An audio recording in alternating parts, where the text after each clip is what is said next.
एक भक्तमाल जी में एक कथा आती है, सावधानी से सुनो। महाराष्ट्र के पंढरपुर में एक वैष्णव भक्त थे, उनका नाम था त्रिलोचन दास।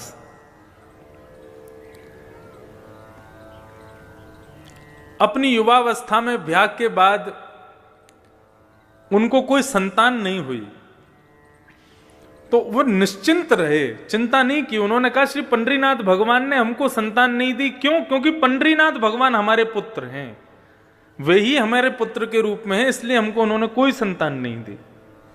ऐसी भावना वो रखते थे।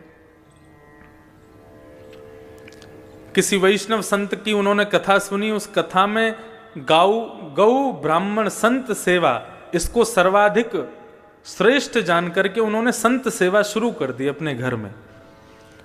तो रोज क्या करते थे, अपने घर के बाहर खड़े हो जाते। जो पंडरीनाथ भगवान, विट्ठल भगवान, पंढरपुर का नाम सुना है आप लोगों ने? पंढरपुर में भगवान कृष्ण का अद्भुत मंदिर है।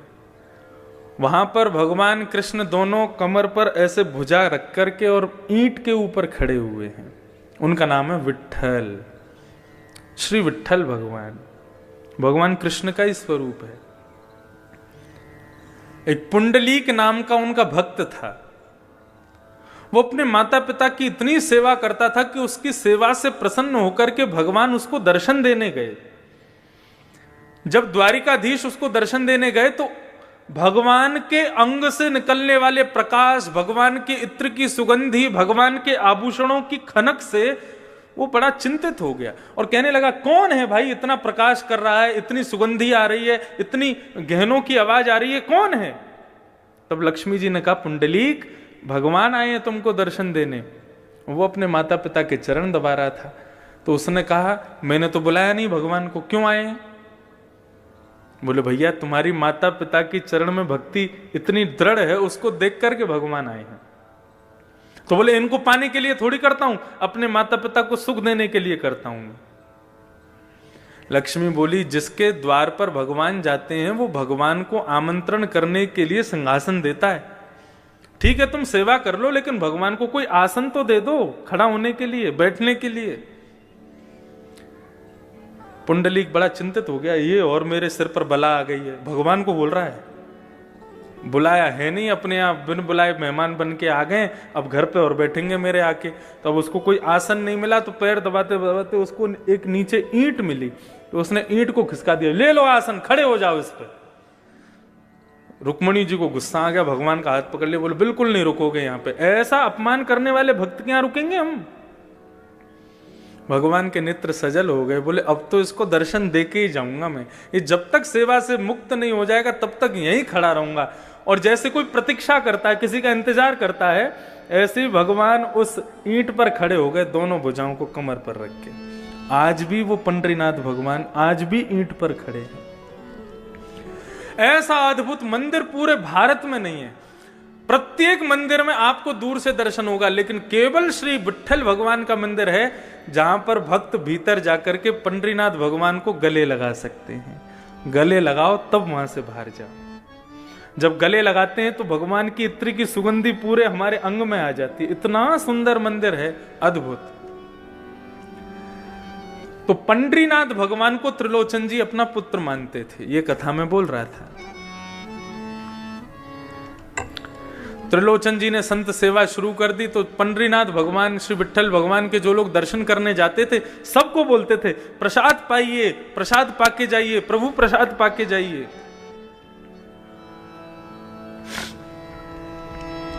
अच्छा, एक मैं नियम आपको बता के जाऊं। इस कथा के जो मुख्य आयोजक परिवार हैं, इस कथा के रूप में हम आपको कुछ दे पाए नहीं दे पाए, ज्ञान दे पाए नहीं दे पाए, हमें नहीं पता आप कितना ले पाओगे या हम क्या दे पाएंगे। ये मन का भाव है और मन से एक भाव प्रकट हो रहा है। पूरी करने की जिम्मेदारी अपने ऊपर रखना भी नहीं। जो यजमान परिवार है उनसे कह रहे हैं हम, भगवान पे ही छोड़ना, वही पूरा करवाएंगे। लेकिन हो सके तो इस नियम को आप शुरू करवा देना। क्या? इस कथा के बाद हर हफ्ते हफ्ते का एक कोई विशेष दिन, और उस विशेष दिन में भी यदि महीने की एकादशी का ही, एकादशी नहीं द्वादशी का ही दिन यदि आप लोग रखें तो गुना में एक दो घंटे का इसी प्रातःकाल ब्रह्म मुहूर्त में पूरा परिवार उठ करके एक छोटा सा अन्न क्षेत्र करे। राह पर चलते हुए जितने लोग हैं सबको गरम गरम खिचड़ी और थोड़ा बहुत कुछ ना कुछ, ये महीने में जब जब द्वादशी आवे तो द्वादशी के दिन ये एक नियम इस कथा के एक फल के रूप में आप प्रारंभ कर दीजिए। और मैंने पहले ही कहा उसकी जिम्मेदारी अपने ऊपर मत रखना, उसकी जिम्मेदारी ठाकुर जी पे ही छोड़ देना, बोले आप ही पूरा कराओ। हमें कम से कम ये सांत्वना रहेगी कि हमने अपनी कथा के द्वारा गुना में, और आपको भी एक संतुष्टि रहेगी उस कथा से हमारे गुना क्षेत्र में प्रत्येक द्वादशी को एक छोटा सा अन्न क्षेत्र चलता है। अन्न ब्रह्म है और उस अन्न का बल ही इतना तीव्र होगा, उस अन्न क्षेत्र का बल ही इतना तीव्र होगा कि वो अन्न ही इतना बल प्रदान करेगा कि इस जन्म क्या अनेक जन्मों तक, आपके कल्प कल्पांतर तक आपके परिवार का कोई भी व्यक्ति अन्न से वंचित कभी नहीं रहेगा। अन्न की कृपा सदैव उस पर बनी रहेगी। तो ऐसे सब लोगों को पूड़ी सब्जी है, खिचड़ी है, जो इच्छा हो, महीने में जब भी द्वादशी आवे, एकादशी के अगले दिन ये एक अन्न क्षेत्र छोटा सा प्रारंभ करो। और उसकी कृपा क्या होगी, उसका बल क्या होगा, वो भागवत जी आपको स्वयं दर्शन करा देंगे। ये आपकी सामर्थ्य के ऊपर है, रोज कर सको रोज करो, लेकिन द्वादशी को हो तो द्वादशी को करो। लेकिन ये अन्न क्षेत्र जरूर। परम पूजनीय प्रातस्मरणीय श्रीमद् भागवत के व्यास मंच की गरिमा जिन्होंने स्थापित की अनेकों वर्षों से, परम पूजनीय श्री डोंगरे जी महाराज, उन्होंने जहां जहां कथा शुरू की वहां वहां अन्न क्षेत्र शुरू कर दिए और आज तक उनके अन्न क्षेत्र चल रहे हैं। तो भागवत कथा का सबसे बड़ा मूल्य यही है कि व्यक्ति उस क्षेत्र में जहां भी कथा हो वहां अन्न और ज्ञान इन दोनों से कभी वंचित ना रहे, यही भाव। तो त्रिलोचन जी सबको बुलाते थे, प्रभु प्रसाद नाम रखा था अन्न क्षेत्र का, बोले सब लोग आओ प्रसाद पाओ प्रसाद पाओ। अब वो इतना स्वादिष्ट भोजन बनाते थे कि 100 से 200, 200 से 500, 1000, अब तो प्रत्येक दिन 5-5 हजार लोग भोजन करते थे उनके यहां पर। और बनाने वाले कोई नहीं, त्रिलोचन जी और उनकी पत्नी, दो ही लोग। परिवार में और कोई था नहीं, संतान थी नहीं। सेवा करते करते करते करते करते अति वृद्ध हो गए।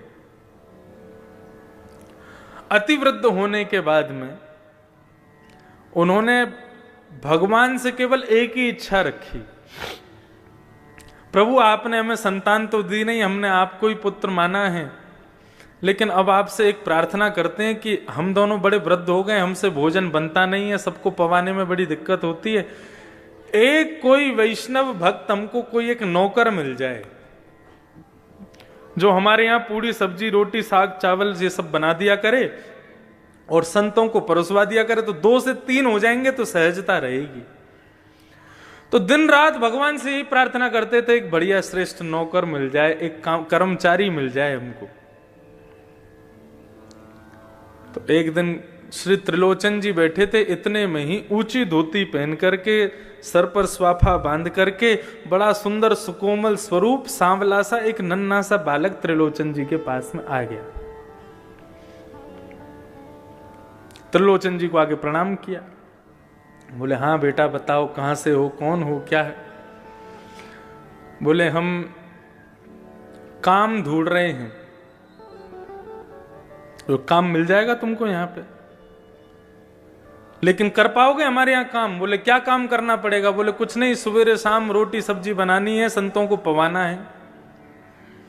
तो नन्हा सा बालक कहता है ये तो मेरा युग युगों का काम है, ना जाने कब से करता आ रहा हूं मैं।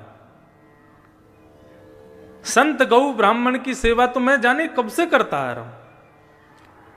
त्रिलोचन जी उसको देख के कहने लगे अभी तुम 3-4 6-7 वर्ष के तो दिखते हो और तुम कौन से जमाने से करते आ रहे हो? अब वो कैसे बता मैं, वो तो भगवान है, भगवान तो हमेशा से गौ ब्राह्मण संत सेवा करते आ रहे हैं।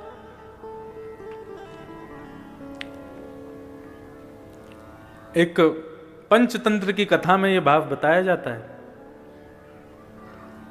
एक नदी के किनारे एक कुकर, ग्राम सिंह, जिसको साधारण भाषा में कुत्ता बोलते हैं, तो वो ग्राम सिंह गांव का शेर, वो ग्राम सिंह एक नदी के किनारे में रहता था, उसका पूरा परिवार उसके साथ रहता था। वैशाख के महीने में उसकी पत्नी ब्याई थी, बालक हुए थे बहुत सारे। तो एक दिन नदी में बाढ़ आ गई। जैसे ही बाढ़ आई तो बाढ़ आते ही इतना पानी आया कि उस ग्राम सिंह के बच्चे जोर जोर से चिल्लाने लगे, अरे बाप रे, इतना पानी तो हमने अपने पूरे जीवन में कभी नहीं देखा। तुम्हारा जीवन ही कितना सा, 1 महीना पहले तो तुम्हारा जन्म हुआ है, उसमें भी तुम क्या क्या देख लोगे। तो ठीक उसी प्रकार ये त्रिलोचन जी के पास में जो बालक आया वो कह रहा है, मेरा तो जन्म जन्मों का काम है, ना जाने कब से करता आ रहा हूं। त्रिलोचन जी हंसने लगे, बोले अच्छा नाम क्या है तुम्हारा? बोले मेरा नाम अंतर्यामी है। बोले वाह, बड़ा बढ़िया नाम है। तुम्हारे माता पिता कौन है? बोले मेरे कोई माता पिता नहीं है। बोले अच्छा, हमारे यहां काम करोगे? बोले कर तो लूंगा, लेकिन शर्तें हैं मेरी। त्रिलोचन जी बोले क्या शर्तें हैं? बोले सबका भोजन मैं बनाऊंगा, लेकिन मेरा भोजन आपको बनाना पड़ेगा। सबके लिए भोजन मैं बना दूंगा, लेकिन मैं अपने हाथ का बना हुआ भोजन नहीं पाता। ठाकुर जी पूरे विश्व को अन्न प्रदान करते हैं, पूरे विश्व को दाल चावल रोटी सब्जी सब देते हैं, लेकिन ठाकुर जी का भोग हमको ही बना के रखना पड़ता है। ठाकुर जी बोले सबको हम पवा देंगे, लेकिन हमारा भोग आपको बनाना पड़ेगा। त्रिलोचन जी बोले ठीक है, छोटा सा बालक है, छोटा सा इसका पेट है, 2 रोटी में पेट भर जाएगा। दूसरी बात, बोले एक और शर्त है। बोले क्या शर्त है? बोले कि हम 2-4 रोटी नहीं खाते। बोले कितनी खाते हो? बोले 2 सेर आटे की रोटी खाएंगे हम। अब त्रिलोचन जी की पत्नी कहने लगी, सेठानी जी बोले कोई बात नहीं, पूरे दिन में तुम सबको हजारों लोगों को पवाओगे, 1-आध सेर आटे की रोटी हम तुमको खवा दिया करेंगे, कोई बात नहीं। बोले एक और शर्त है। बोले तीसरी शर्त क्या है? बोले तीसरी शर्त यह है कि हम जितना भी खावें आपको खवाना पड़ेगा। कभी अगर ये बोल दिया बहुत पेटू है, बहुत खाता है, तो मैं छोड़ के चला जाऊंगा, मुझको कभी टोकना नहीं।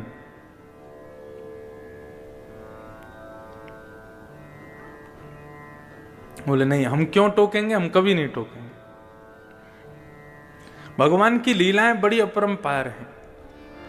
आप लोग कभी उदयपुर की तरफ जावें, राजस्थान, तो वहां हमारे श्री गोवर्धन नाथ भगवान विराजते हैं, श्रीनाथ जी। उनका स्वरूप कैसा है? एक भुजा ऊपर, दूसरी भुजा कमर पे। सबने चित्र में तो दर्शन किए, लेकिन मध्य प्रदेश छत्तीसगढ़ के लोगों को बहुत कम पता है नाथ द्वार के बारे में। तो वहां श्रीनाथ जी का मंदिर है, और श्रीनाथ जी के मंदिर में ही श्रीमद जगत गुरु वल्लभाचार्य जी के सेव्य ठाकुर जी, हजारों वर्ष पुराने ठाकुर जी हैं। इतने से लड्डू गोपाल हैं, हमारे अंगुष्ठ के बराबर के लड्डू गोपाल। उनका नाम है नवनीत प्रिया। नवनीत कहते हैं मक्खन को, प्रिय कहते हैं उससे प्रेम करने वाले, नवनीत प्रिया। तो श्रीनाथ जी का जो भोग लगता है, वैसे ठाकुर जी की भोग की पद्धति ऐसी है कि पूरी रसोई की जितनी सामग्री है वो सारी सामग्री ठाकुर जी के मंदिर में रखनी चाहिए। कैसे? भगवान के मंदिर के आगे पत्तल रख दो, नीचे ही किसी बढ़िया स्टूल पर पत्तल रख करके उसी में कड़ी की भगोनी, उसी में सब्जी का भगोना, उसी में ही रोटी सब्जी सब एक साथ पधरा दो। सब में तुलसी छोड़ दो, कक्ष बंद करके 20 मिनट के लिए ठाकुर जी को भोग लगाने दो। वो नहीं हो सकता तो थाली ठाकुर जी की लगाओ, थाली में ठाकुर जी का भोग लगा के फिर उस थाली को पुनः सब में मिला दो। ये भोग की प्रक्रिया होती है। तो नाथ द्वार में रसोई की सारी सामग्री श्रीनाथ जी के सामने आती है, फिर ठाकुर जी भोग लगाते हैं। लेकिन जो वो छोटे से नवनीत प्रिया जी हैं, वो अपनी गद्दी के सहित उठ करके रसोई में जाते हैं, वहां जाके भोग लगाते हैं। अच्छा, ठाकुर जी के भोग में एक नियम है, क्या? मिष्ठान जो है, मीठा जो है, वो ठाकुर जी की तरफ होना चाहिए। जैसे आपने पूरी थाली लगाई तो ये जितनी भी खट्टी पदार्थ हैं या नमकीन पदार्थ हैं, दाल चावल आदि, इन सबको दूसरी तरफ रखो। मिष्ठान जो है वो ठाकुर जी के आगे सबसे पहले वही रखो, मीठा। ठाकुर जी पहले मीठा खाते हैं, उसके बाद फिर कुछ नमकीन खाते हैं, फिर मीठा खाते हैं, फिर कुछ नमकीन खाते हैं। ऐसे ठाकुर जी का नियम है। तो नवनीत प्रिया जी जो इतने से लाल जी हैं, ठाकुर जी हैं, उनको रसोई में ले जाकर के भोग लगाया जाता है। तो उनका नियम है, सबसे पहले मिठाई रखी जाएगी, उसके बाद में पापड़ रखे जाएंगे, उसके बाद में नमकीन रखी जाएगी, उसके बाद में दाल चावल रोटी ये सब रखे जाएंगे। तो एक दिन पुजारी जी से गलती हो गई, ठाकुर जी की सिंहासन के आगे उन्होंने कड़ी रख दी, मिठाई की जगह कड़ी रख दी, और कड़ी रख दी और मिठाई रख दी दूर कहीं पर, मिष्ठान खीर आदि कुछ होगा। और जैसे कपाट लगा करके पुजारी जी चले गए, 20 मिनट बाद जब कपाट खोल करके देखा तो सिंहासन पर ठाकुर जी है ही नहीं। अब इतने से गोपाल जी, उनको कहां ढूंढे? साग सब्जी दाल चावलों में ढूंढ रहे हैं, उनको मिल ही नहीं रहे। सब जगह खोज लिया, नहीं मिले तो फिर छन्नी मंगाई, और छन्नी मंगा करके सारे रस पदार्थों को छाना गया। कहां गए ठाकुर जी? सबको छानते छानते अंत में जैसे ही वो कड़ी जो सामने रखी थी उसको जैसे ही छाना, उसमें ठाकुर जी मिल गए। तो पुजारी जी को लगा, वाह आपको कड़ी इतनी पसंद है, अब तो भैया रोज कड़ी बनेगी। अब तो 15 दिन तक रोज कड़ी कड़ी बन रही है महाराज, कड़ी का ही भोग लग रहा है और कुछ लगा ही नहीं रहे। बोले इतनी बढ़िया लगी कि उसमें कूद गए। तो एक दिन पुजारी जी के सपने में रोते हुए भगवान आए। पुजारी जी बोले, क्या हो गया, आप रो क्यों रहे हो? हमसे सेवा में कोई अपराध हो गया? बोले तुम रोज कड़ी कड़ी खवा रहे हो। बोले उस दिन आप कूद गए कड़ी में तो हमको लगा आपको प्रिय है इसलिए लगा रहे हैं। बोले मुझे कड़ी प्रिय नहीं, मैं तो खीर खाने जा रहा था तो बीच में कड़ी पड़ गई, उसमें ही गिर गया मैं। बोले कड़ी नहीं, खीर का भोग लगाओ। तो ये सब अनुभव आपको भी होंगे यदि भाव से सेवा करोगे। तो त्रिलोचन जी ने कहा, त्रिलोचन जी से भगवान ने कहा, कभी हमसे ये मत कहना बहुत पेटू है, बहुत खाता है। यदि कहा तो हम चले जाएंगे। हमारे ठाकुर जी आते हैं हर कथा में, इतने से है श्रीनाथ जी, श्री गिरधर लाल, अभी उनका उत्सव चल रहा था। अभी सुबह आस्था भजन पर भी वो चल रहा है 11 बजे से लेकर के 3 बजे तक। तो 11 से 1 बजे तक अपने घर पर आप कथा सुनो, भोजन पाते जाओ, और 1 बजे फिर यहां आ जाओ, 2 बजे से फिर यहां सुनो। तो उनका उत्सव हम करते हैं हर वर्ष। इतने से ठाकुर जी और उनका 56 भोग लगता है, विशाल पाते हैं ठाकुर जी को भोग। 3 चीज बहुत प्रिय है ठाकुर जी को। सबसे पहला श्रृंगार, अच्छे अच्छे श्रृंगार हों, अच्छे अच्छे अलंकार हों। दूसरा ठाकुर जी को प्रिय राग, कीर्तन कथा, ये सत्संग भजन, ये सब ठाकुर जी को प्रिय है। और तीसरा ठाकुर जी को प्रिय भोग। बस ये 3 ही सेवा के स्वरूप हैं, इसके अलावा कुछ नहीं करना। राग, भोग और श्रृंगार। तो त्रिलोचन जी बोले हमको कभी पेटू मत बोलना। बोले कभी नहीं बोलेंगे। अब तो महाराज भगवान अंतर्यामी ने सेवा करना शुरू किया। कड़ी बनाते हैं, सब्जी बनाते हैं, खीर बनाते हैं, पूड़ी बनाते हैं, रोटी बनाते हैं, अकेले बैठ करके बनाते हैं, और सब संतों को पवाते हैं, सबको पवाते हैं। सब लोग अपनी उंगली चाटते रह जाते हैं, ऐसा स्वाद। और सबसे बड़ी कमाल की बात तो यह कि कितनी भी पंगत आ जाए कभी भी सब्जी कम नहीं पड़ती। और सबको पवाने के बाद फिर ठाकुर जी स्वयं बैठते हैं, सेठ सेठानी पूरे दिन बना बना के खिलाते हैं, पूरे दिन खाते ही रहते हैं। रात्रि में अपना भोग आदि से निवृत्त होकर फिर मालिश करते हैं, तेल लेकर के त्रिलोचन जी के पैर दबाते हैं, हाथ दबाते हैं, शरीर की पूरी मालिश करते हैं। वर्षों से सेवा कर रहे अंतर्यामी भगवान, उनकी सेवा से त्रिलोचन जी की वृद्धता चली गई, बिल्कुल युवा जैसे दिखने लगे। आस पड़ोस के सब लोग कहने लगे, बोले महाराज तुम्हारे यहां बढ़िया नौकर आया है, तुम्हारे दिन बदल दिए। देखना बुढ़ापे के बाद युवावस्था आ गई तुम्हारी तो। लेकिन सेठ जी की पत्नी को सब कहने लगे, सेठ जी पर बड़ी कृपा की है तुम्हारे सेवक ने, लेकिन तुम अब भी वृद्ध हो, तुम अब भी बुढ़ी हो, क्यों? बोले सेवा इनकी करता, हमसे तो करवाता है वो। पूरे दिन रोटी बना बना के खिलाना पड़ता है उसको, बहुत पेटू है, बहुत खाता है। जैसे ही ये बात कही है, भगवान अंतर ध्यान हो गए। शाम का समय हुआ, त्रिलोचन जी और उनकी पत्नी ढूंढ रहे हैं, बेटा अंतर्यामी कहां हो? पूरा घर खोज लिया, कक्ष खोज लिए, गली खोज ली, मोहल्ले खोज लिए, लेकिन नहीं मिले। इतने व्याकुल हो गए, अपनी पत्नी से पूछने लगे, तुमने कुछ कहा था क्या उसको? बोले नहीं, मैंने तो कुछ नहीं कहा। तो फिर कहां गए? कहीं तुमने गलती से पेटू है, बहुत खाता है, ऐसा तो नहीं कहा? बोले कि मुझसे अपराध हो गया, मैंने अपनी सहेलियों से कह दिया था। ओहो।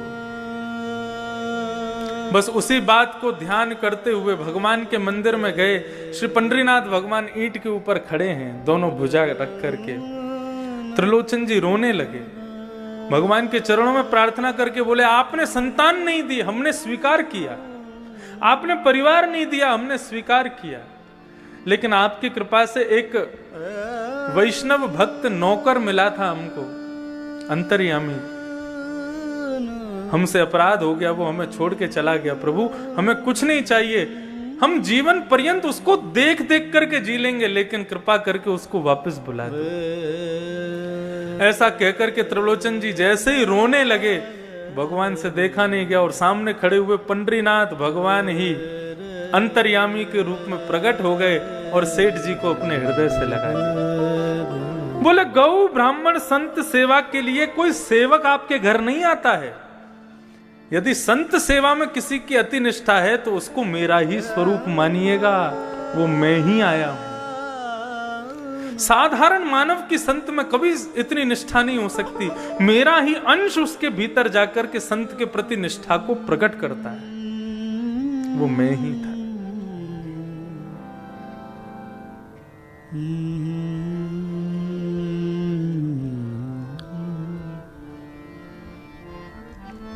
तो ठाकुर जी के प्रति ये प्रेम भाव, ये श्रेष्ठ भाव विश्वास के साथ प्रकट होगा। तो भक्ति के 3 सूत्र में बता रहा था, विश्वास, दूसरा संबंध और तीसरा समर्पण। ये 3 चीज कर लो बस।